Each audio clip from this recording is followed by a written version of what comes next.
Karena gini, kita pernah bahas antara akal sama perasaan. Yep.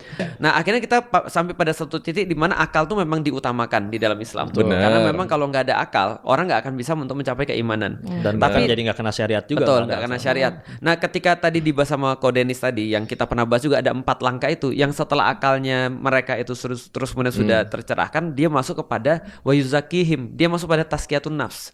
Nah, tazkiyatun nafs itu begini ceritanya. Jadi ada banyak sekali dalil-dalil di dalam hadis bahwasanya di dalam tubuh manusia kata Rasulullah ada segumpal daging. Kalau daging itu bagus, maka bagus semua. Kalau daging itu buruk, maka buruk semua. Apa? Wahya qalb. Kata Rasulullah. Jadi dia adalah qalb atau kolbu. Nah, kolbu ini tidak layak dikatakan hati juga. Karena hati itu di sini nih liver. Benar ya. Liver Secara dan wujud jantung. hati itu liver.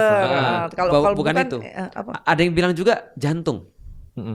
Jadi kata-kata Secara hati itu medis ya. jantung. Dalam bahasa Inggris heart emang jantung kan? Jantung. Bukan liver. Dan bisa jadi. Karena jantung katanya ada God spot ketika diteliti. God spot. Jadi orang bingung bahwasanya otot jantung ini ternyata bisa nyimpan memori. Penelitian terbaru, dan kemudian ada sel-sel tertentu yang dia terus kemudian bisa mengakses pada transcendental God spot namanya. Itu didapat ketika ada orang transplantasi jantung, tiba-tiba dia dapat ingatan orang yang punya jantung. Jadi ternyata didapat juga di situ. Nah, itu dibahas sama Aisyah Dahlan juga tentang God spot di jantung itu. Itu penelitian terbaru. Tapi ada juga yang bilang bahwa kolbu ini adalah kiasannya daging. Tapi sebenarnya adalah gabungan antara hati dan pikiran. Qalb. Jadi hati dan pikiran ini jadi kolbu. Jadi dia lebih kepada, kalau kita sebut tadi nurani memang lebih bagus sih. Kalau ajim jadinya manajemen kolbu.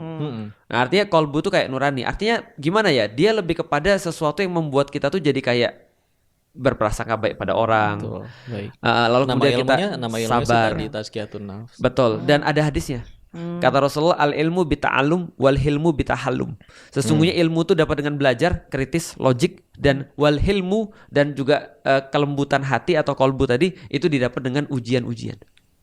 Ujian-ujian. Iya, jadi kita dilatih, kita melatih diri kita. Contohnya ada sesuatu kita nggak sukai, sabar. Ada kita mau marah, tahan. Itu jadinya kemudian jadi nanti nurani itu tadi, melatih nurani.